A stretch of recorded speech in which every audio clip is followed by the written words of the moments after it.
Hey folks, how you doing? It's Clay Francisco again, here with video number 2. A little bit more about who I am and whatnot. I realized that I ended the video without giving you my contact information. You can find me at Clay the Author at Twitter, or Clay the Author on Instagram, or Clay the Author at Gmail right now because I don't have a URL up for my own personal author site as of yet. I will get on that soon. But yeah, so updates with me. What ended up happening? I have my book, my first short story at the editor, and I started getting notes back on my day off. Expletive sentences. Oh my goodness. So I've got some work to do. I got they did an amazing job. I have so much, amazing work, but I have a lot of work to do in front of me now.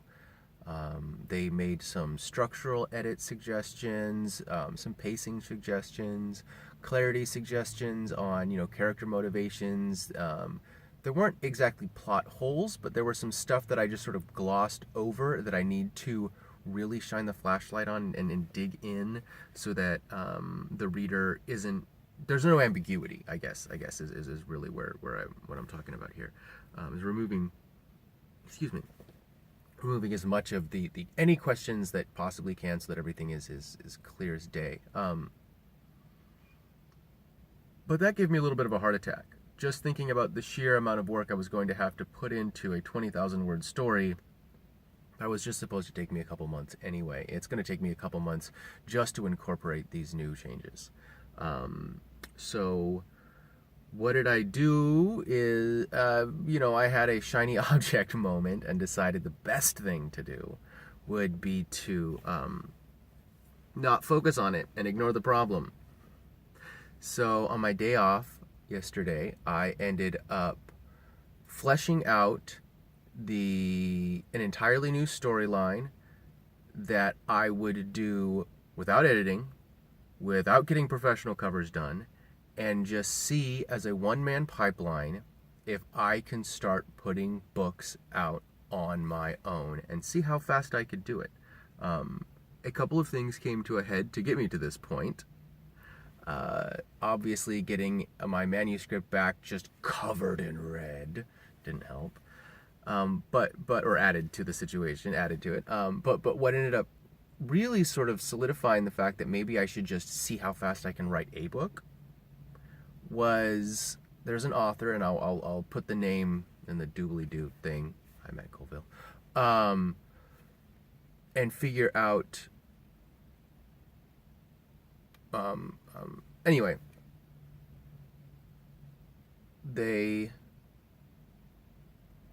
I was on Amazon and I researched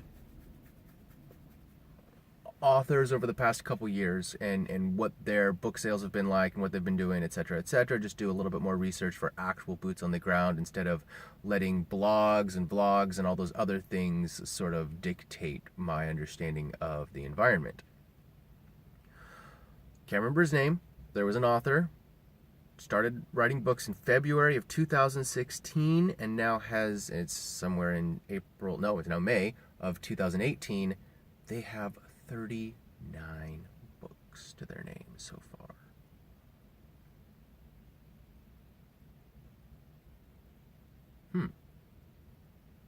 So, I gave myself one day.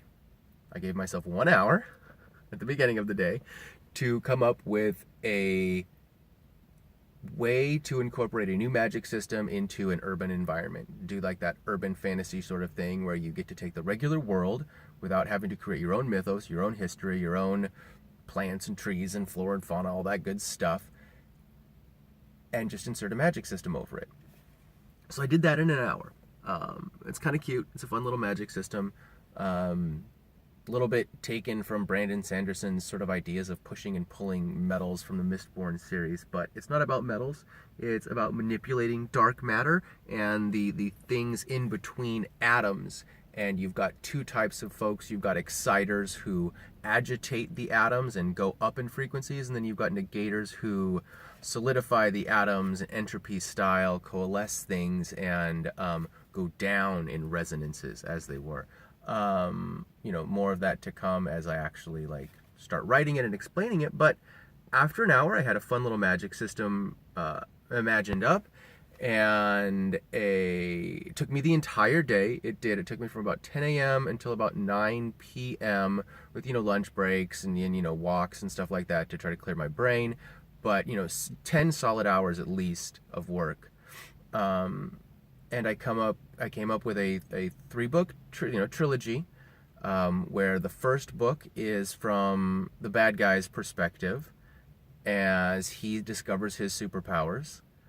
Then the second book is from the good guy's perspective, rushing through what actually happens in the first book and then continuing on from there, just so that you can kind of fill in the gap, see it from the other side, then continue on with the story. Then in the third book, actually halfway through the second book, the bad guy and the good guy get together and defeat the true evil,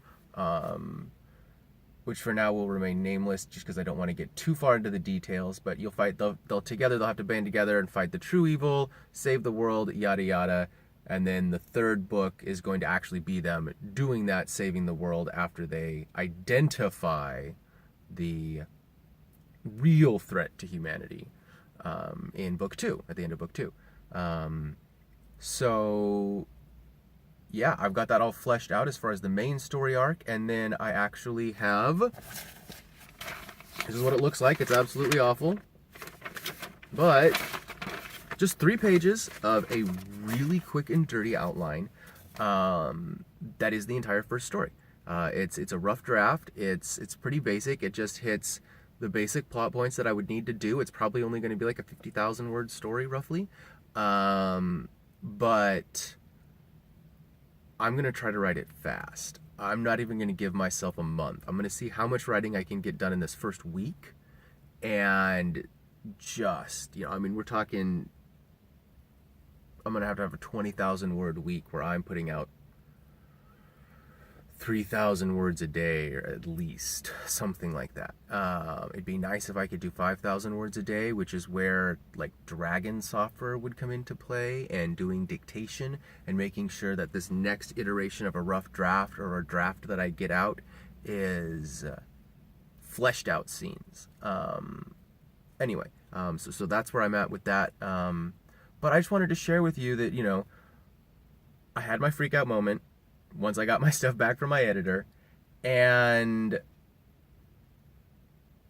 I'm straddling a fence right now trying to figure out how I want to move forward, how much time and energy I have to split up to move to throwing books on Amazon under a pseudonym and seeing what happens. And I don't mean crap books, I mean just as fast as I can. I'm a pretty good writer right now, but in order to get myself to a professional level to where I really genuinely feel like I am doing my due diligence as an artist, I need to be incorporating these changes from my editor. I need to be understanding expletive sentences and how I can go through and really draw that reader in and really use language to create that beautiful picture. But I don't want that to stop me from transitioning out of my day job. I don't want my inner desire and need to be an artist to stop me from being creative, I guess, for a living. And I don't know if that really makes sense, but that's kind of how I feel about it, and I think that's just the gut that I'm gonna have to go with. But that's where I'm at, and I just wanted to share with you folks, just in case anybody found it interesting or helpful, that getting stuff back from your editor is hard, and it gave me a full day freak out. And I think the freak out was good though, because it helped me reprioritize. It helped me figure out, well, what do I want to do? How do I want to be perceived? How do I want to do this? What is my main goal? And my main goal is helping to homeschool my girlfriend's kids and helping to spend time with my family. And I've got to figure out the reality of how good an author I need to be to do that. I don't want to drag the society, the I don't know what to call it, but I don't want to add to the crap pile. But at the same time, I heard a really interesting guy, I think his name was, I can't remember. I'll put his name down in there. I want to say Blake something or other, maybe Russell Blake, or that said, the Amazon market right now is you have to be this tall to ride the ride roller coaster sort of thing, where this is your bare minimum for competency for authorship. The expectation that you know how to use a semicolon or a full colon and all of those sorts of things, how to create dialogue tags correctly, etc. But anything above that, for a certain demographic, for a certain audience, is just extra, right? They're there for the story. They're there for the characters. They're there for, the development and the reveals and all of that fun stuff that sweeps them along in the story line. Not in your prose, not in how great an author you are and how much history you're pulling from and making Hemingway proud. And that's what I want to do. I just want to write good stories. I just want to entertain people and do it at a job that I can enjoy myself. And that's really it. Getting those notes back from the editor made me think maybe I'm thinking too hard about things. Maybe I am, as the homeschooled achiever that I am, that maybe I'm getting in my own way. That maybe maybe I'm